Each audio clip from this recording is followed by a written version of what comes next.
బాలుండి గేటుకి తాళం వేసి లోపలికి వెళుతుంటాడు కోపంతో. అక్కడున్న మనోజ్ రోహిణి నుండి ఫర్నిచర్ షాప్కి వెళుతుంటాడు. అక్కడున్న బాలు ఉండి ఎక్కడికి అని అడుగుతాడు. అక్కడున్న మనోజ్ ఉండి ఎందుకు అని అడుగుతాడు. ఎక్కడికి వెళుతున్నావు అని అడుగుతూ ఉంటాడు. అక్కడున్న మనోజ్ ఉండి షాప్కి అని చెప్తాడు. కొంచెం ఇప్పుడు నీకు పని ఉంది అని చెప్తాడు బాలు. ఏం పని అని అడుగుతాడు. అక్కడున్న రోహిణి నుండి మాకు లేట్ అవుతుంది అని చెబుతుంది. అక్కడున్న మనోజ్ ఉండి నీలాగా డ్రైవర్ని కాదని చెప్తాడు. అక్కడున్న బాలు ఉండి తెలుసురా ఒక దొంగవని అని చెప్తాడు. ఆ మాటకి మనోజ్ ఉండి ఒక్కసారి షాక్ అయిపోతాడు. రోహిణి నుండి ఒక్కసారి షాక్ అయిపోతుంది. అక్కడున్న రోహిణి నుండి మనోజ్కి ఏం వాగుతున్నాడు అని అడుగుతుంది. అక్కడున్న మనోజ్ ఉండి వీడు ఏమో ఒకటి వాగుతూనే ఉంటాడు అని వెళుతూ ఉంటాడు మనోజ్. అక్కడున్న బాలు ఉండి కాలర్ పెట్టుకొని వెనక్కి లాగుతాడు. అక్కడున్న డోర్ వేసేస్తాడు. వాకిలితే అక్కడున్న సత్యం గారు మీనా వస్తారు హాల్లోకి. సత్యం గారు ఉండి బాలు ఏమైందిరా అని అడుగుతాడు. అక్కడున్న రోహిణి కూడా ఈ పొద్దు నీకేమైంది అని అడుగుతూ ఉంటుంది. అక్కడున్న రవి సూత్రుడు కూడా వస్తారు. అక్కడున్న బాలు ఉండి మీ ఆయనకి ఏం జరుగుతుందని నువ్వు చూడాలని చెప్పి అక్కడున్న బాలు ఉండి ఆ గ్యాంగ్ లీడర్ ఎక్కడ అని అడుగుతూ ఉంటాడు. అక్కడున్న ప్రభావతి ఉండి కిందికి దిగి వస్తూ ఉంటుంది. అక్కడున్న ప్రభావతి ఉండి ఏం జరుగుతుంది అని అడుగుతుంది. అక్కడున్న బాలు ఉండి భాగవతం జరుగుతుంది రాజమాత నీ కోసం చూస్తున్నాను అని చెబుతూ ఉంటాడు. ఆ మాటకి ప్రభావతి ఉండి ఏం అర్థం కలిగి చూస్తూ ఉంటుంది. అక్కడున్న సత్యంగా నుండి ఏం జరిగిందో చెప్పొచ్చు కదరా అని అడుగుతూ ఉంటాడు. అక్కడున్న బాలు ఉండి చెప్తానన్నా ఈ తల్లి కొడుకు చేసిన పనికి నేను 2 రోజుల నుంచి నా చేతిని నేను కట్టి పడేసుకున్నాను. నేను సత్యంగా నుండి ప్రభావతి వైపు చూస్తుంటా. అక్కడున్న బాలు ఉండి బామ్మ ఊరు వెళ్ళేంత వరకు చాలా ఓపిక పెట్టాను నేను.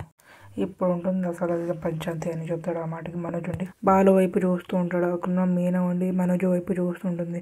అక్కడున్న మనోజ్ ఉండి రోహిణి దగ్గర నుంచి అమ్మ అని అనుకుంటూ ప్రభావతి వెనక్కి వెళ్ళి నిలబడతాడు. అక్కడున్న బాలు ఉండి అన్నీ మింగేసేవాడు భార్య పక్కన నుంచి తల్లి పక్క పోయి నిలబడ్డావేంట్రా ఓ తోడు దొంగలు ఇద్దరు ఒకే దగ్గర నిలబడాలి కదా అని చెప్తాడు. ఆ మాటకి ప్రభావతి ఉండి రే ఏం మాట్లాడుతున్నావు నువ్వు అని అడుగుతుంటాడు. ఆ మాటకి బాలు ఉండి మీరిద్దరు ఏం డ్రామాలు ఆడుతున్నారా అని అడుగుతాడు. ఆ మాటకి ప్రభావతి ఉండి మేమేం చేసామని అడుగుతుండే.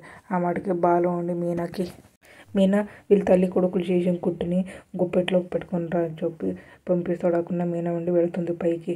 అక్కడున్న మనోజ్ ఉండి చేయికి ఇలా అంటాడు. అక్కడున్న ప్రభావతి ఉండి తీ అని చెప్తుంది. అక్కడున్న రోహిణి ఉండి అర్థం కాక అలాగే చూస్తుంటుంది. అక్కడున్న రవి ఉండి మళ్ళీ ఏం చేశారో వీళ్ళిద్దరు అని అడుగుతాడు. ఆ వాటికి బాలు ఉండి అత్త కోడలు కలిపి ఇండ్లని మింగాలనుకున్నారు తెలిసాక రూటు మర్చేసి ఇప్పుడు తల్లి కొడుకు మొదలు పెట్టారు అని చెప్తాడు. రవి శృతి ఉండి ఒకరికొకరు అర్థం కాక అలానే చూసుకుంటుంటారు. అక్కడున్న ప్రభావతి ఉండి అలానే బాల వైపు చూసుకుంటారు. అక్కడున్న సత్యం గారు ఉండి వాడు ఎందుకు అలా మాట్లాడుతున్నావు నువ్వు ఏం చేశాను నువ్వు అని అడుగుతుంటాడు. ఆ మాటకి ప్రభావతి ఉండి నేనేం చేశానండి వీడిని కన్నట్టే వాడు కూడా కన్నాను అదే చేసింది పెద్ద తప్ప అని చెప్తుంది. ఆ మాటకి బాలు ఉండి పాప పుణ్యం లెక్కలు ఇప్పుడు నేను తెలుస్తానని చెప్తాడు. అక్కడున్న మీనా ఉండి గట్టి నగలు తెచ్చి అక్కడ టేబుల్ మీద పెట్టి అక్కడ పోయి నిలబడుతుంది. అక్కడున్న మనోజ్ ప్రభావతి ఉండి చూసి ఒక్కసారి షాక్ పెడతాడు. ఒకరికొకరు చూసుకుంటుంటారు. అక్కడున్న బాలు ఉండి మనోజ్ ప్రభావతి వైపు చూసుకుంటారు. అక్కడున్న సత్యం గారు ఉండి మీనా వైపు చూస్తుంటారు. అక్కడున్న రోహిణి కూడా చూసి అర్థం కాకాలనే ఉంటుంది. అక్కడున్న రవి శృతి ఉండి ఒకరికొకరు చూసుకుంటుంటారు. అక్కడున్న మనోజ్ ఉండి నాకు డీలర్తో మీటింగ్ ఉంది నేను వెళ్తానని వెళ్తూ ఉంటాడు. అక్కడున్న బాలు ఉండి రే ఒక్క గుద్దు అని అంటే చిన్నప్పుడు అంతా తినిందంతా బయటకు వస్తా చూడని చెప్తాడు. అక్కడున్న సత్యం గారు ఉండి ఇవి మీనా నగలే కదరా అని అడుగుతూ ఉంటాడు.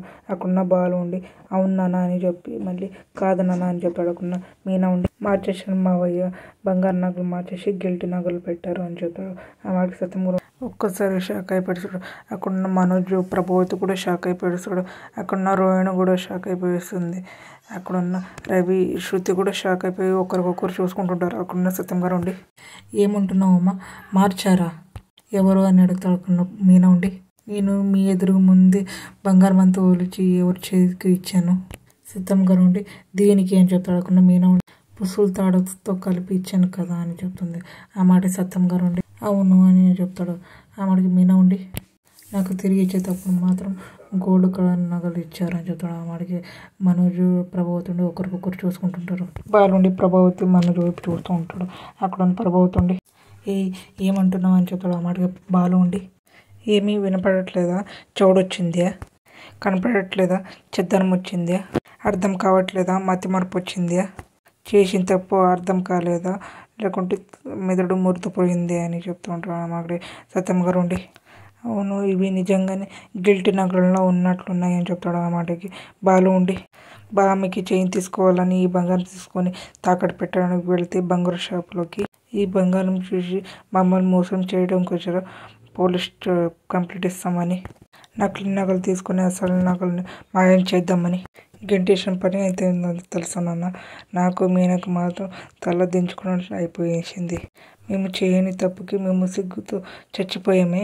ఈ ప్రభాతమ్మ ఈ దరిద్రుడు నిజంగా ప్రపంచమంతా వీళ్ళ బతుకులో నడునట్లు అని చెప్తాడు. అక్కడ సత్యం గారు ఉండి ప్రభావతి వైపు చూస్తూ ఉంటాడు. అక్కడ ప్రభావతి ఉండి, రే ఏం మాట్లాడుతున్నావు, నువ్వు ఎవరిని దొంగలు అంటున్నావు, మా ఇంట్లో దొంగతనం చేయడం నాకేంటి అని చెప్తూ ఉంటుంది. సత్యం గారు ఉండి ఈ విషయం అప్పుడే ఎందుకు బయట పెట్టలేదురా అని చెప్తూ ఉంటాడు. ఆ మాటకి మీనా ఉండి, నేనే వద్దన్నాను మావయ్య, అమ్మమ్మ గారు పుట్టినరోజుకి మీ కళ్ళలో అమ్మమ్మ కళ్ళలో సంతోషం చూడాలని, గొడవలు ఎందుకని నేనే ఈయన్ని ఆపుకుంటూ వచ్చాను మావయ్య అని చెప్తూ ఉంటుంది. బాగుండి నాన్న, బామ్మ పుట్టినరోజుకి నీ ముఖంలో సంతోషం చూడాలని ఇది పాడు చేయక నాలో నేను ఎంత గించుకొచ్చొచ్చానో తెలుసా. ఏదైనా విషయం జరిగితే నా రియాక్షన్ ఆపుకోవడం నా వల్ల కాదు, అయినా నేను ఆగాను అని చెప్తాడు. ఆ మాటకి సత్యం గారు ఉండి ప్రభావతి అని అంటాడు. అక్కడ ప్రభావతి ఉండి ఏంటండి అని అడుగుతున్నాడు. అక్కడ సత్యం గారు ఉండి ఇదేంటిది అని అడుగుతుండే. అక్కడ ప్రభావతి ఉండి చూసి నాకేం తెలుసు అని అంటుంది. అక్కడ సత్యం గారు ఉండి నీకు వీడికి నాటకం ఆడడం తెలుసు, మసిపూసి నాటకం ఆడడం కూడా తెలుసు, నిజాన్ని దాయడం తెలుసు, అబద్ధాన్ని అలా ఒకటో చెప్పడం తెలుసు, ఇంకా తెలిసి దాపెట్టడం మంచిది కాదు. నా ముందే మీనా నగలు తీసి నీ చేతిలో పెట్టింది, నువ్వే ఆ నగలు తీసుకుని వచ్చి ఆ నగలే అని నువ్వే తెచ్చి ఇచ్చావు. ఈ మధ్యలో ఏం జరిగిందని అడుగుతూ ఉంటాడు. ఆ మాటకి ప్రభావతుండి నన్ను అడుగుతాను ఏంటండి, అది ఇచ్చిందే కదా నేను తిరిగి ఇచ్చింది నగల్ని, అదే మంగమ్మ శబం చేసి నగలన్నీ తీసి నా చేతిలో పెట్టింది, భద్రంగా వెళ్ళి ఆ నగల్ని ఆ బీరోలో పెట్టాను నేను కూడా చూడలేదు, మరి మీరు అడిగినప్పుడే జాగ్రత్తలు తెచ్చి ఇచ్చాను, అంతవరకే నాకు తెలుసు అని అంటుంది. అక్కడున్న బాలు ఉండి అంటే నీకేం తెలీదు అని అంటావా అని చెప్తాడు. అక్కడున్న ప్రభుత్వం తెలీదు అని అంటావు. అక్కడున్న బాలు ఉండి బంగారు చేతులు మారలేదు అని అంటావు, మారలేదు అని అంటుంది ప్రభావతి. బంగారు నగలని నకిలీ నగలలాగా ఎలా మారాలో నాకు తెలీదు అని అంటావు. అక్కడున్న ప్రభావతి ఉండి అదే అంటున్నాను అని చెప్తుంది. ఆ మాటకి మీనా ఉండి అలా ఎలా అంటారు అత్తయ్య, మేము బంగారు నగలేసి మీరు గిల్టీ నగలేసి మీకు ఏం తెలియదని అంటే అదేమిటి అర్థం అని చెప్తుంది. రవి ఉండి ఆ రోజు వదిన బంగారం నగలంతా తీసి నీకు చేతిలో ఇచ్చింది కదమ్మా అని చెప్తాడు. అక్కడ ప్రభావతి అండి రవి వైపు చూసాను. అక్కడ శృతి కూడా ఎస్ అప్పుడు నేను కూడా ఉన్నాను, పుసుడు తాడు తీర్చడం నాకు చాలా చిరాకేసింది అని చెప్తాడు. అక్కడ ప్రభావతి అండి ఇప్పుడేంటి, ఇప్పుడు ఎవరిని దొంగం చేద్దాం అనుకున్నారు, ఈ నగలో అది నా చేతిలో పెట్టినప్పుడే అప్పుడే గిల్టీ నగలు ఎందుకు కాకూడదు అని చెప్తుంది. ఆ మాటకి శృతి ఉండి ఒక్కసారి షాక్ అయిపోతుంది. అక్కడున్న మీన కూడా షాక్ అయిపోతుంది. అక్కడున్న రవి కూడా షాక్ అయిపోయాలని చూస్తుంటారు. అక్కడున్న రోహిణి కూడా షాక్ అయిపోతుంది. అక్కడున్న సత్యం గారు షాక్ అయ్యి అట్లే ప్రభావతి వైపు చూస్తుంటారు. అక్కడున్న బాలు ఏమన్నావు అని అడుగుతాడు. అక్కడున్న ప్రభావతి ఉండి అవును, పెళ్ళిలో పెట్టేటప్పుడు బంగారు నగలే అయి ఉండొచ్చు, పెళ్ళి తర్వాత నీ పెళ్ళం వాళ్ళ పుట్టింటికి చాలా బారిపోయి చేస్తుండే కదా, పుట్టింటికి వెళ్ళొచ్చేది, అప్పుడే వాళ్ళే మార్చొచ్చు కదా అని చెప్తుంది. ఆ మాటకి మీనా ఉండి అత్తయ్య అని అంటుంది. అక్కడున్న బాలుండి నువ్వు ఏం మాట్లాడుతున్నావు అని చెప్తూ ఉంటాడు. అక్కడున్న ప్రభావతుండి నేను నిజమే మాట్లాడుతున్నాను, ఇది నిజం నగలు అయింటే ఆ రోజు ఇది ఎందుకు తీసిస్తుంది, నేను అప్పుడే అనుకున్నాను ఏ ఆడదానికైనా బంగారం అంటే మోజే కదా, ఇదేంటిది ఇలా తీసేసింది అని అనుకున్నాను, ఇది గిల్టిల్ కాబట్టే సునాయాసం తీసుకొని నా ముఖానికి కొట్టింది అని చెప్తుంది. ఆ మాటకి మీనా ఉండి కోపంతో అత్తయ్య మీరు అత్తయ్య అని ఎప్పుడు నేను గౌరవం ఇచ్చాను, ఆ మర్యాద మీరు కాపాడుకోండి అని చెప్తుంది. ఆ మాటకి ప్రభావతుండి ఏంటి నువ్వు ఇచ్చింది ఏంటి బోడి మర్యాద అని చెప్తుంది. ఆ మాటకి మీనా ఉండి మీరు మా పుట్టింటి వాళ్ళకి నింద వేసికి మీకు ఎవరు ఇచ్చారో బోడి మర్యాద అని చెప్తుంది. ఆ మాటకి ప్రభావతుండి ఒక్కసారి షాక్ అయిపోతుంది.